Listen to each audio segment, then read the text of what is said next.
Já imaginou como uma única frase desesperada pode mudar o destino de duas pessoas para sempre? O que acontece quando alguém que perdeu tudo encontra alguém que desistiu de viver? A chuva castigava o sertão naquela tarde de março, quando Maria apareceu na porteira da fazenda de João Batista, encharcada até os ossos, tremendo de frio e carregando uma barriga de 6 meses que já não conseguia esconder debaixo do xale rasgado. Suas palavras saíram entrecortadas pela falta de ar e pelo desespero. "Me deixa ficar, eu limpo sua casa", implorou, ajoelhando-se na lama da estrada. "Não tenho para onde ir, mas sei trabalhar. Prometo que o Senhor não vai se arrepender." Se essa história de superação e mistério tocou você desde as primeiras palavras, se inscreva agora no canal. Ative o sininho para não perder nenhuma narrativa emocionante e me acompanhe nessa jornada que vai mexer com cada fibra do seu coração. João Batista parou na varanda de sua casa e ficou olhando aquela figura pequena e frágil ajoelhada na chuva. Aos 45 anos, ele era homem de poucas palavras e muitas cicatrizes, tanto no corpo quanto na alma. Viúvo há 3 anos, vivia sozinho naquela fazenda que já foi próspera e agora apenas sobrevivia, assim como ele. A casa grande, que um dia abrigou risadas e o perfume de sua falecida esposa, agora cheirava a abandono e acumulava poeira como se fosse museu de memórias mortas. "Levanta daí, mulher", disse ele com a voz áspera de quem não conversava há dias. "A chuva vai te adoecer." Maria ergueu os olhos castanhos, inchados de tanto chorar, e viu naquele homem alto e barbudo algo que reconheceu imediatamente: a mesma dor que carregava no peito. "O senhor vai me deixar ficar?", perguntou com a voz fraca, as mãos protegendo instintivamente a barriga. João Batista olhou para aquela camponesa encharcada, viu a esperança desesperada nos olhos dela e algo dentro dele se mexeu pela primeira vez em anos. "Entra", disse apenas, virando as costas e caminhando para dentro de casa. Maria se levantou com dificuldade, as pernas tremendo não só de frio, mas de alívio. Ela havia batido em 7 portas naquela região e todas se fecharam na sua cara quando viram seu estado. João Batista era sua última esperança, literalmente, e nunca uma oportunidade fez tanto sentido quanto naquele momento. A casa por dentro estava ainda pior do que parecia por fora. Teias de aranha enfeitavam os cantos como renda macabra. Pratos sujos se empilhavam na pia da cozinha há semanas, e o cheiro de mofo misturado com solidão impregnava cada cômodo. João Batista acendeu o lampião com movimentos mecânicos e apontou para uma cadeira. "Senta aí, vou buscar uma toalha." Enquanto ele subia a escada rangendo, Maria olhou ao redor e sentiu o coração apertar. Aquela casa estava morrendo junto com seu dono. "Qual é seu nome?", perguntou João Batista quando voltou, estendendo uma toalha velha, mas limpa. "Maria, senhor. Maria dos Santos." Ele fez um ruído que poderia ser riso ou escárnio. Maria, nome comum para uma situação pouco comum. Ela enxugou o rosto e os cabelos castanhos que escorriam pelos ombros. "Situação pouco comum.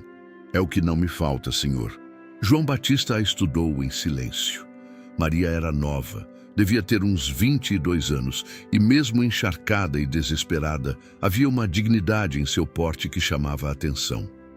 Não era a beleza comum que se via na região. Havia algo refinado em seus traços, como se viesse de berço melhor do que a condição atual sugeria. "De onde você veio?", perguntou, cruzando os braços. "Da fazenda do barão, senhor. Trabalhava lá, até que descobriram meu estado e me puseram na rua." A primeira mentira da noite havia sido dita. Maria não vinha de trabalho comum na fazenda do barão, e João Batista, que passou a vida lendo pessoas como se lê o tempo na cor das nuvens, percebeu que havia mais nessa história do que ela estava contando. Mas todos têm segredos, e ele não era diferente. "E o pai da criança?", perguntou, direto como era seu costume. Os olhos de Maria escureceram e ela desviou o olhar. Não existe pai, Senhor. Só existe eu e o que carrego aqui dentro. Mentira número 2. E desta vez, João Batista teve certeza.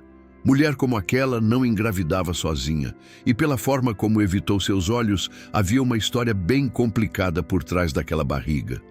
Mas ele não insistiu.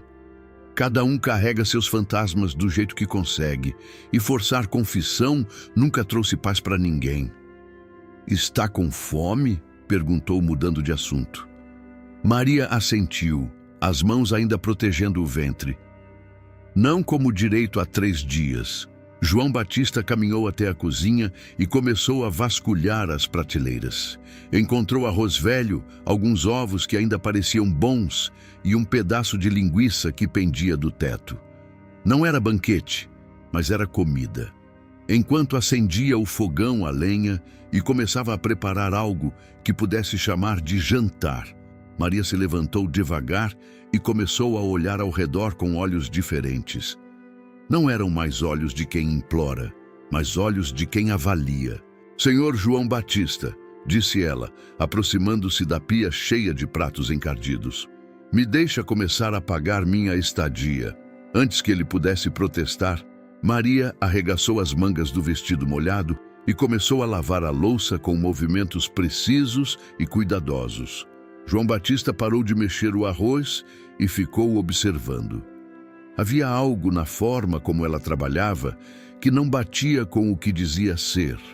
Mãos delicadas, gestos estudados, postura ereta mesmo com a barriga pesada. Aquela não era camponesa comum. "Você não precisa ir", começou ele, mas Maria o interrompeu suavemente. "Preciso sim, Senhor. Um trato é um trato. O Senhor me deu abrigo, eu limpo sua casa, é questão de honra." A palavra honra ecoou pela cozinha com um peso que fez João Batista se calar.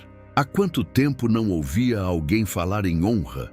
Há quanto tempo ele mesmo pensava nessa palavra?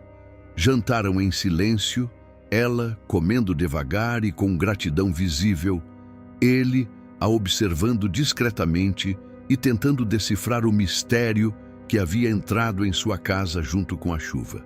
Quando terminaram, Maria insistiu em lavar os pratos usados também, e João Batista teve que admitir que fazia bem ver a cozinha limpa novamente. "Onde vou dormir, Senhor?" perguntou ela quando acabou. João Batista apontou para um quartinho nos fundos da casa.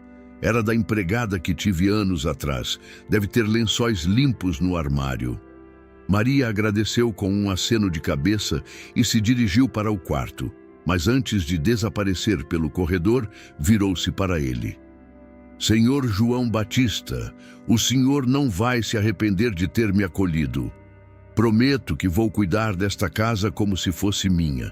João Batista ficou parado na cozinha limpa, ouvindo os passos dela se afastando, e pela primeira vez em 3 anos sentiu que sua casa não estava completamente vazia. Naquela primeira noite, os dois dormiram melhor do que haviam dormido em meses. Maria, finalmente segura entre 4 paredes que não a rejeitavam, e João Batista, com o estranho conforto de saber que não estava completamente sozinho naquele casarão. Mas os dois também passaram horas acordados, cada um em seu quarto, pensando no outro e nos segredos que não haviam contado. O amanhecer trouxe surpresas. João Batista desceu para a cozinha e encontrou não apenas o café coado no ponto certo, mas também pão fresco que Maria havia conseguido preparar com farinha que ele nem sabia que ainda tinha. "Bom dia, Senhor", disse ela, sorrindo pela primeira vez desde que chegara. "Espero que goste de pão doce. Aprendi a receita com minha mãe." Outra hesitação, outra história cortada pela metade. "Onde você aprendeu a cozinhar assim?" perguntou João Batista, provando o pão que estava realmente delicioso. "Fazenda do Barão ensina muita coisa", respondeu Maria. Mas ele notou como suas mãos tremeram ligeiramente ao servir o café. Eram tremores nervosos, não de fraqueza. "Que tipo de trabalho você fazia lá?" insistiu ele, mais por curiosidade do que por desconfiança. Trabalho na casa grande, que me tratava bem, até que não tratava mais. A amargura na voz dela disse mais do que as palavras. João Batista decidiu não insistir por enquanto, mas guardou a informação como quem guarda semente para plantar no tempo certo. Hoje vou trabalhar no Pasto Sul, disse, levantando-se. Você não precisa se matar limpando, vá com calma por causa da criança. Maria assentiu, mas assim que ele saiu de casa, ela olhou ao redor com determinação férrea. Tinha muito o que fazer. Quando João Batista voltou para o almoço, mal reconheceu a própria casa. As janelas estavam abertas, deixando entrar luz e ar fresco. O chão brilhava de tão limpo.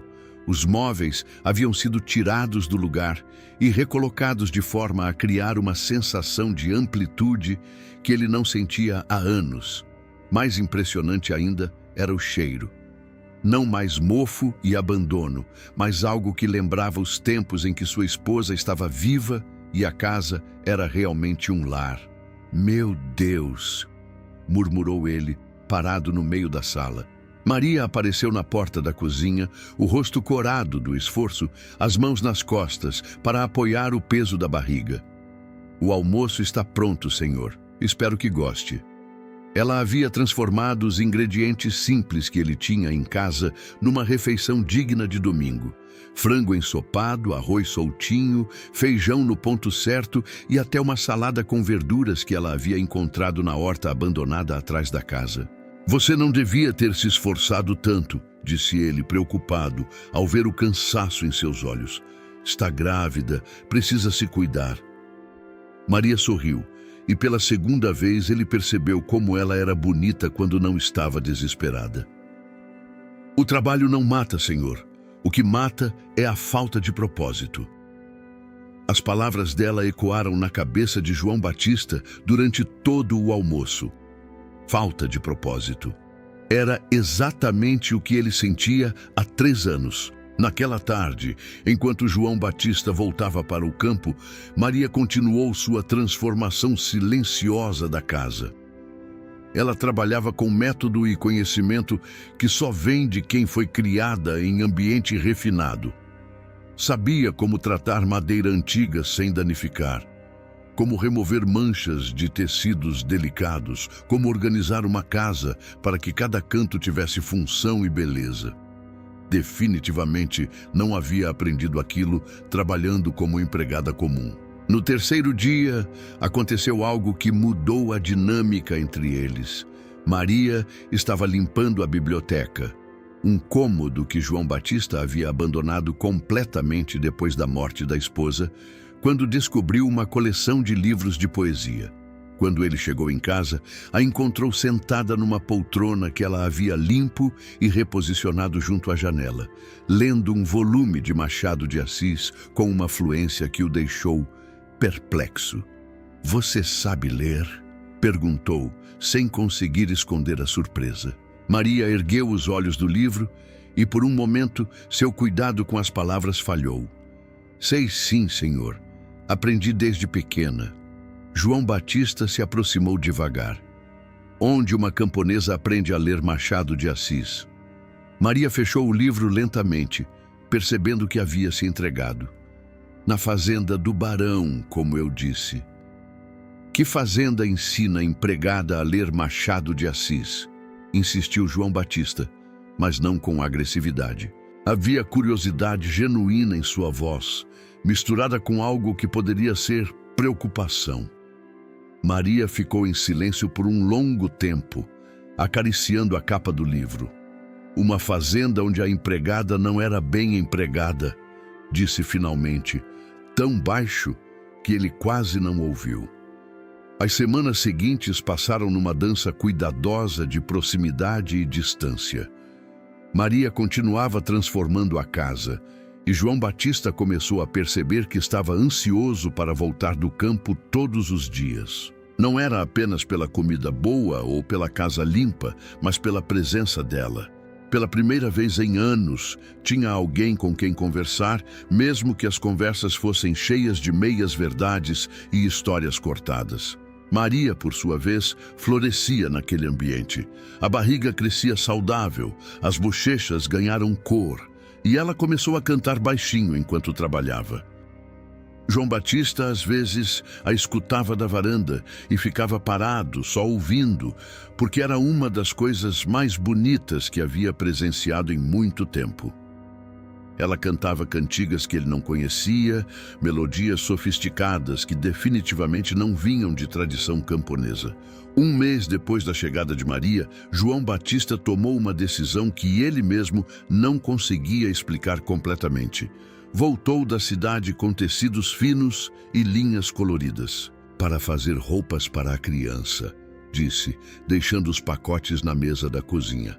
Maria olhou para os tecidos com olhos brilhantes. Senhor João Batista, isso deve ter custado uma fortuna. Ele deu de ombros. Criança merece começar a vida com dignidade. Mas havia mais naquele gesto do que praticidade. João Batista estava se apegando àquela mulher misteriosa e à criança que ela carregava. Estava começando a imaginar como seria ter uma família novamente, mesmo que ela não fosse realmente sua. Maria percebeu a mudança nele e também sentiu algo se movimentando em seu peito. Não era amor, ainda não, mas era gratidão misturada com algo mais profundo e perigoso.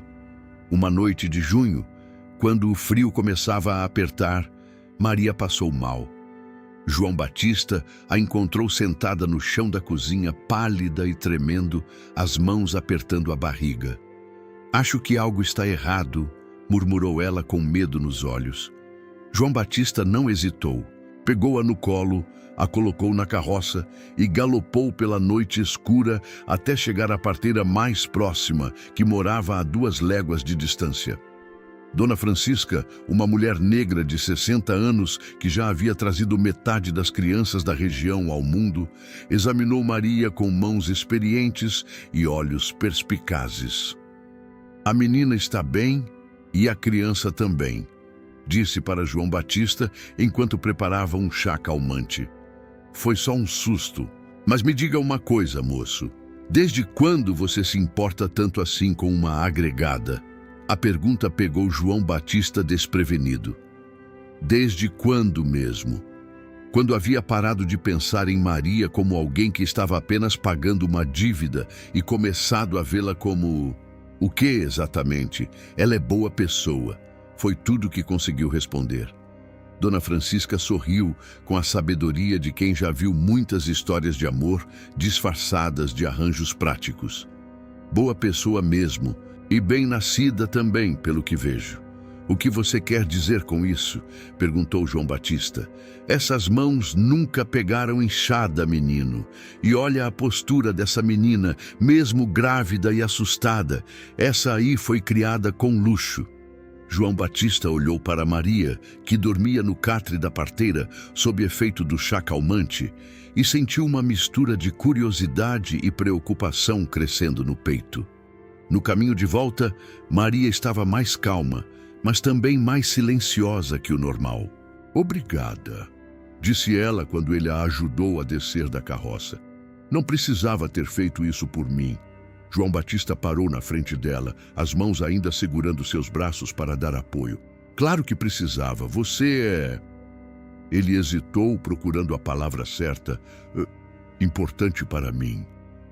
A confissão ficou suspensa no ar entre eles, como promessa não cumprida. Maria olhou nos olhos dele e viu algo que a assustou e a atraiu ao mesmo tempo. Era perigoso se apegar àquele homem bom, porque ela sabia que sua presença ali tinha data de validade.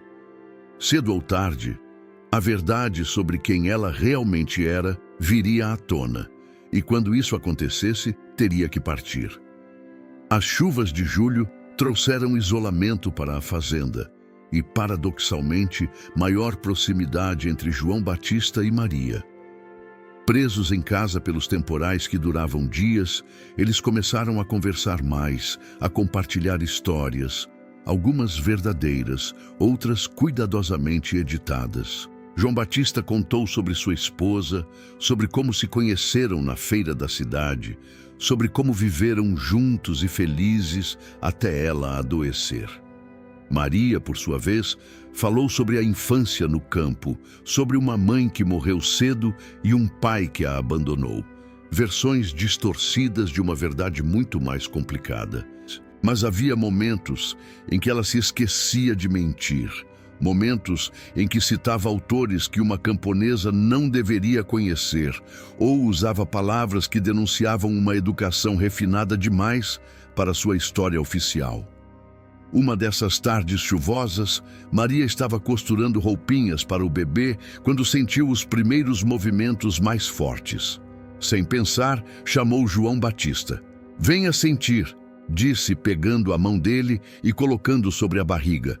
"Ele está chutando." João Batista sentiu a criança se mexer sob sua palma e algo dentro dele se quebrou e se recompôs ao mesmo tempo. Era vida nova, esperança concreta crescendo bem ali, em sua casa. "É um menino?" perguntou, sem tirar a mão. "Não sei", respondeu Maria, sorrindo, "mas tenho impressão de que sim, está forte demais para ser menina." João Batista riu, e ela percebeu que era a primeira vez que o ouvia rir de verdade. "É bom sinal quando a criança tem força", disse ele. "Significa que vai vencer qualquer adversidade." "Você acha?" perguntou Maria suavemente. João Batista assentiu, mas não retirou a mão da barriga dela. "Acho sim. E talvez Deus tenha outros planos para nós." Eles ficaram assim por um longo tempo, conectados pela vida que crescia entre eles, cada um imaginando um futuro que parecia possível e impossível ao mesmo tempo. Agosto trouxe visitas indesejadas. Dom Carlos Mendonça, o fazendeiro mais rico da região, apareceu numa tarde com 2 capangas e uma expressão que não prometia nada de bom. João Batista saiu para recebê-los no terreiro, instintivamente posicionando-se de forma a bloquear a visão da casa. Maria, que estava na varanda, se escondeu rapidamente atrás da porta, o coração disparando de uma forma que não tinha nada a ver com gravidez. "João Batista", disse Dom Carlos com sua voz arrogante de quem nunca foi contrariado. "Preciso falar com você sobre um assunto delicado." Era um homem imponente de 50 anos, cabelos grisalhos perfeitamente penteados, roupas caras mesmo para um dia de visita informal. Representava tudo o que havia de poder e influência naquela região. "Estou procurando uma pessoa que pode estar se escondendo por aqui." "Que tipo de pessoa?" perguntou João Batista, mantendo a voz neutra. "Uma mulher jovem, grávida. Roubou algo muito valioso de minha família e desapareceu há alguns meses." Maria, escondida atrás da porta, sentiu o sangue gelar nas veias. Não havia roubado nada, mas sabia exatamente do que Dom Carlos estava falando, de quem estava falando. "Não vi ninguém assim por aqui", mentiu João Batista sem hesitar. "Vivo sozinho faz 3 anos. Dom Carlos o estudou com olhos calculistas. "Tenho certeza? Porque se alguém estiver abrigando essa pessoa, vai ter problemas sérios comigo. Estou oferecendo uma recompensa generosa por informações que levem até ela."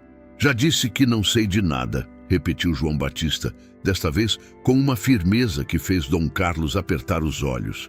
"Mas se você não se importa de me dizer que tipo de coisa ela teria roubado?" Dom Carlos hesitou por um momento, claramente não querendo dar detalhes. "Algo que pertence à minha família há gerações, algo que ela não tinha direito de levar." Os 2 homens se encararam em silêncio tenso por alguns segundos.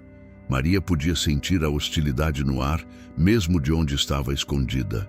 "Se você mudar de ideia ou se lembrar de alguma coisa", disse Dom Carlos finalmente, "sabe onde me encontrar. Seria recomendável que colaborasse."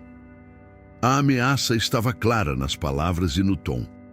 Depois que Dom Carlos e seus homens partiram, João Batista ficou parado no terreiro por um longo tempo, processando o que havia acontecido.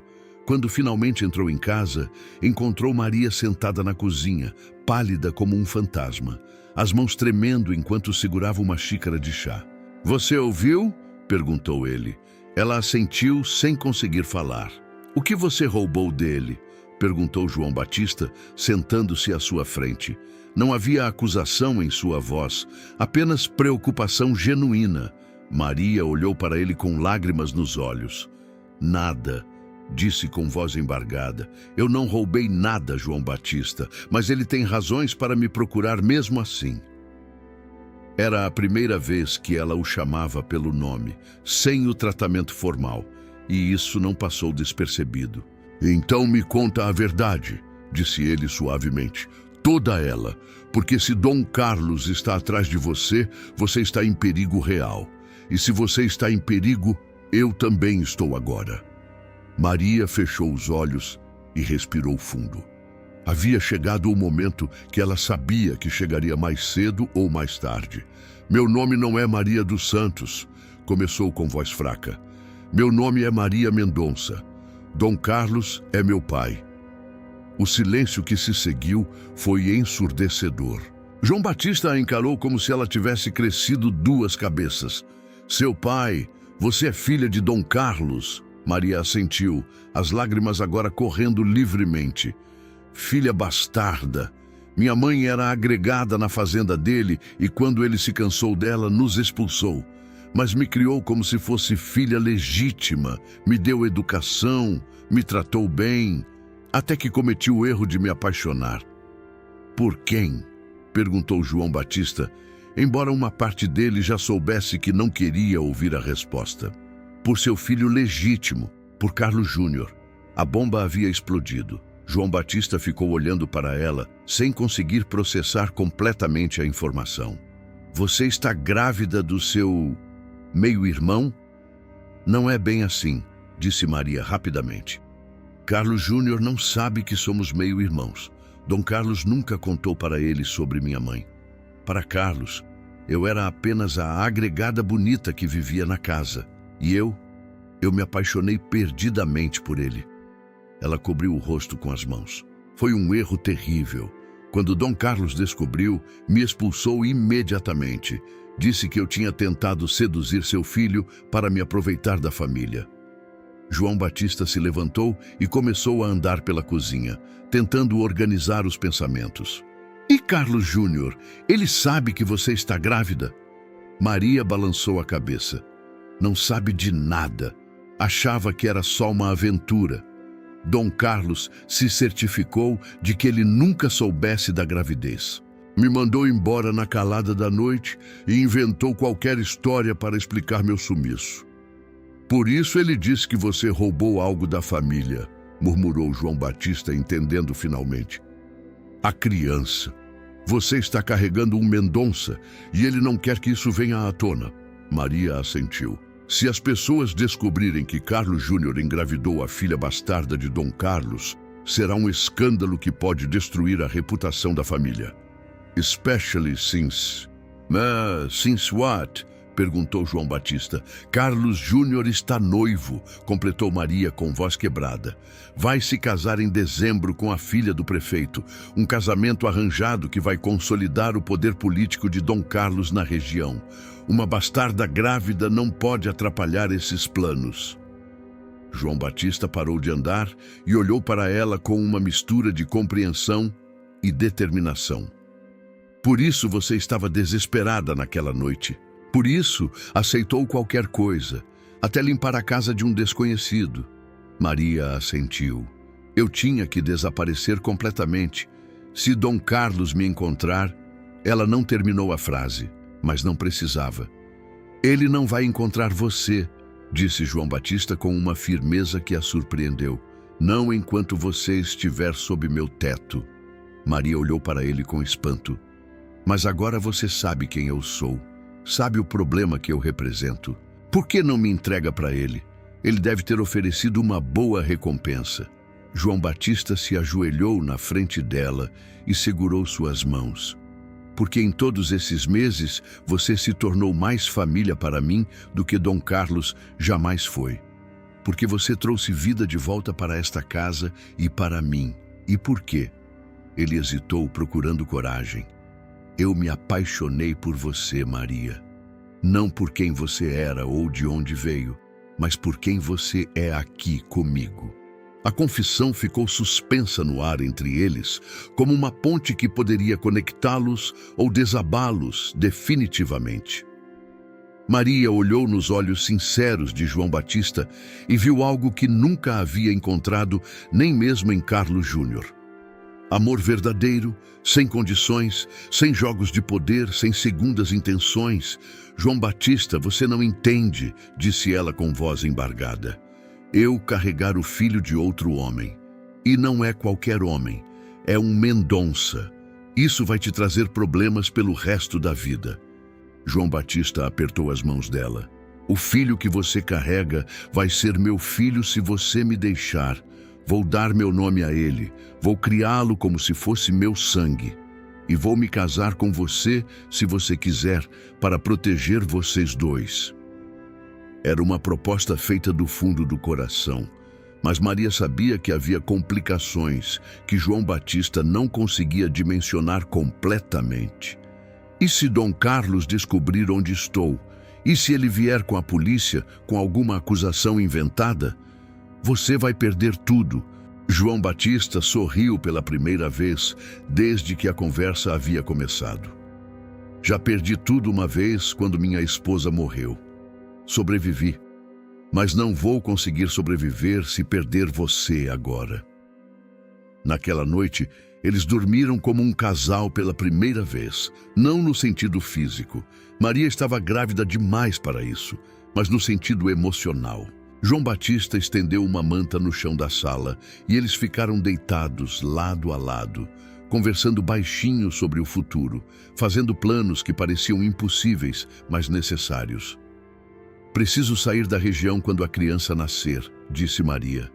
É a única forma de garantir que Dom Carlos não nos encontre. João Batista balançou a cabeça. Não, fugir é admitir culpa. Vamos ficar e enfrentar a situação. Tenho amigos na cidade, pessoas que conhecem meu caráter. Se Dom Carlos vier com acusações falsas, não vai ser tão fácil como ele imagina.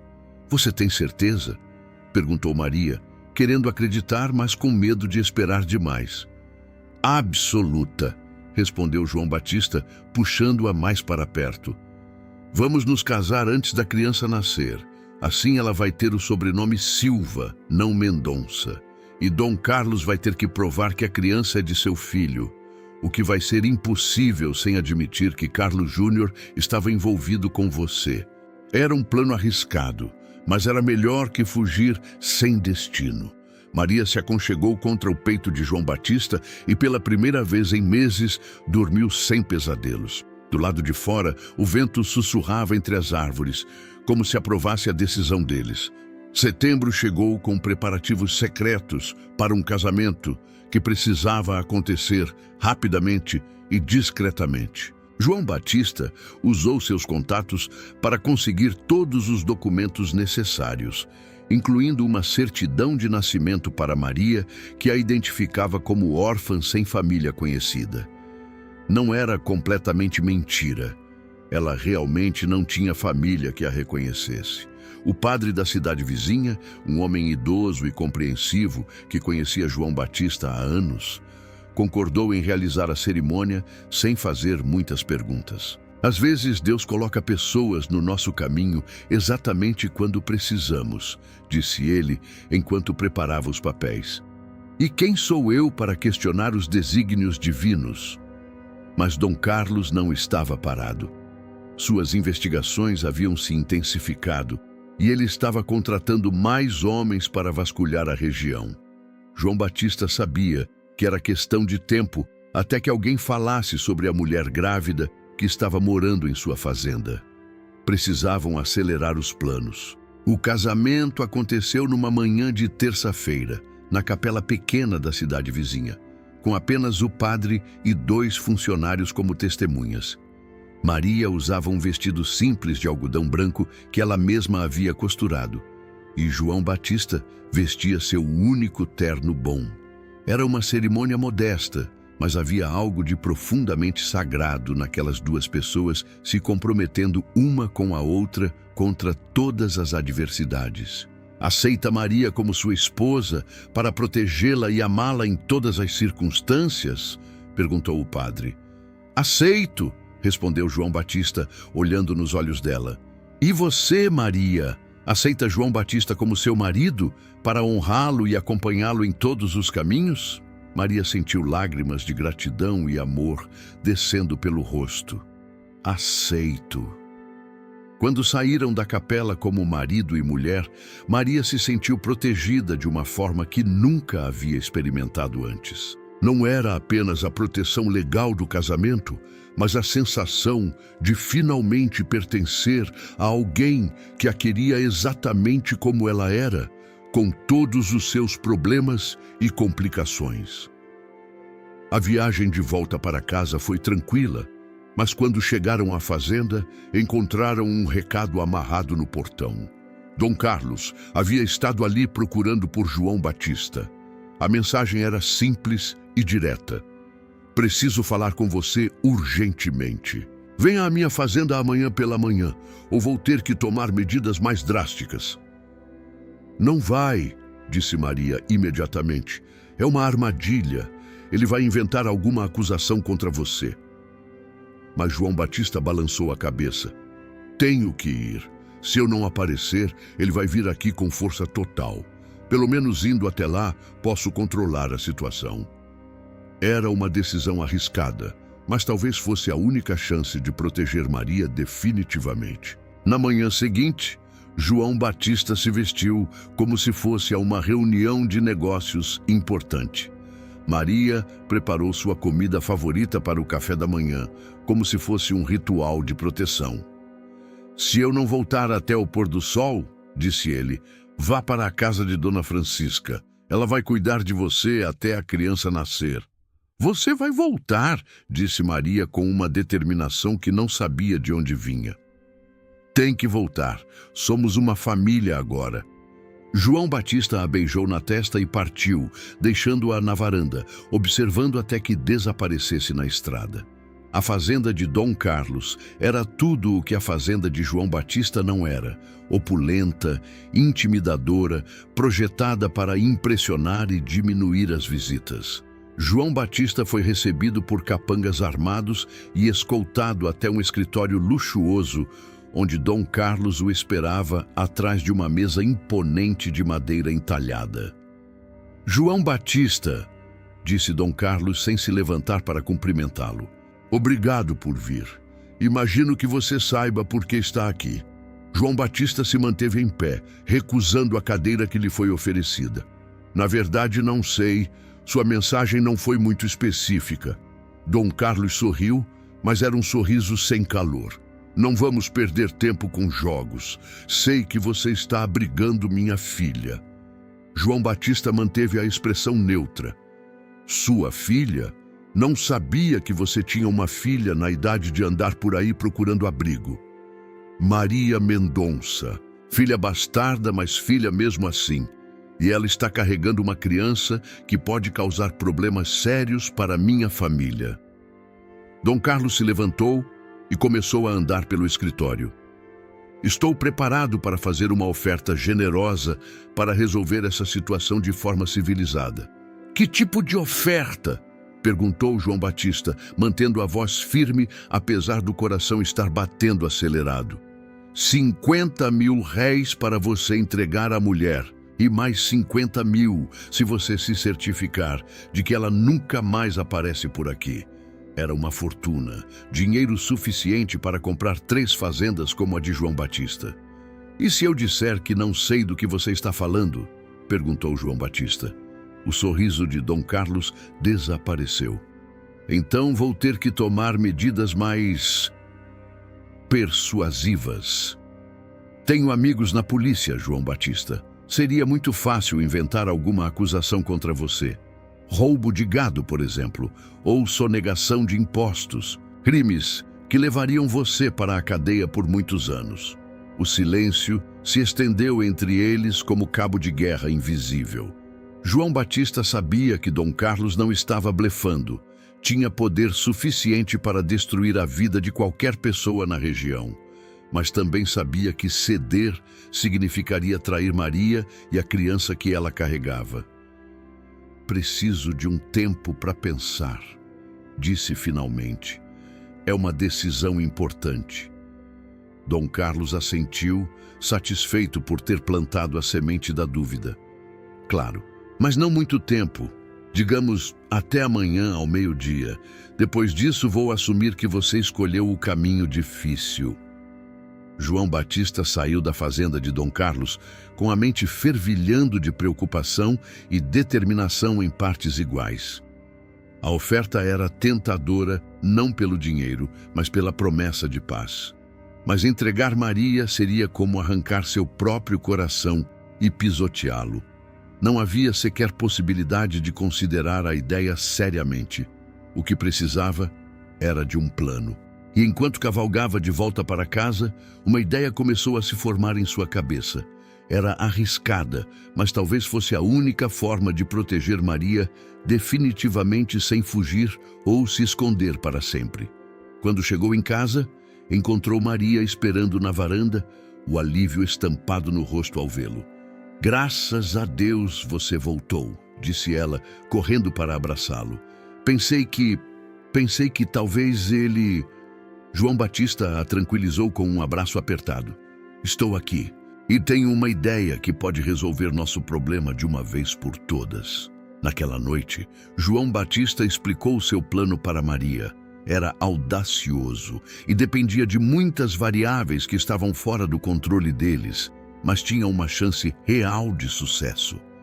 Você tem certeza de que quer fazer isso? Perguntou Maria. É muito arriscado para você. Tenho certeza absoluta, respondeu João Batista. Dom Carlos tem poder, mas ele não é o único homem influente nesta região. E há certas coisas que nem mesmo ele pode controlar. O plano exigiria que eles agissem rapidamente e com precisão, mas se funcionasse, seria o fim das ameaças de Dom Carlos para sempre. Na manhã seguinte, em vez de ir até a fazenda de Dom Carlos como esperado, João Batista partiu em direção oposta para a capital da província. Levava consigo alguns documentos importantes e a esperança de que suas conexões na cidade ainda fossem válidas. Maria ficou em casa, fingindo que tudo estava normal, mas com o coração na garganta. O que João Batista fez naquela viagem mudou tudo.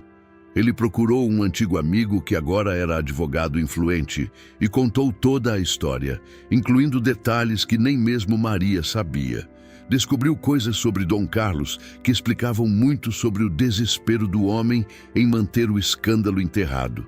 Quando voltou na tarde do dia seguinte, João Batista trazia consigo não apenas um plano, mas documentos que garantiriam a segurança de Maria para sempre.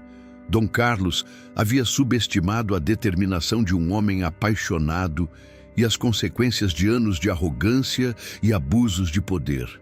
Está acabado, disse João Batista para Maria, mostrando-lhe os papéis que trazia. Dom Carlos nunca mais vai poder ameaçar você ou nossa família. Os documentos incluíam não apenas provas das ameaças que Dom Carlos havia feito, mas evidências de outros crimes que o homem havia cometido ao longo dos anos. Na semana seguinte, quando Dom Carlos se preparava para cumprir suas ameaças contra João Batista, foi ele quem recebeu uma visita inesperada. Autoridades da capital chegaram à sua fazenda com mandados de busca e apreensão. As evidências que João Batista havia levado para a cidade resultaram numa investigação que atingiu Dom Carlos em sua própria corrupção. O escândalo foi imenso. Dom Carlos foi preso por sonegação, suborno e ameaças. Carlos Júnior, ao descobrir a verdade sobre Maria e sobre os crimes do pai, rompeu o noivado e deixou a região. A família Mendonça perdeu sua influência política da noite para o dia. Maria deu à luz em outubro, numa manhã dourada de primavera.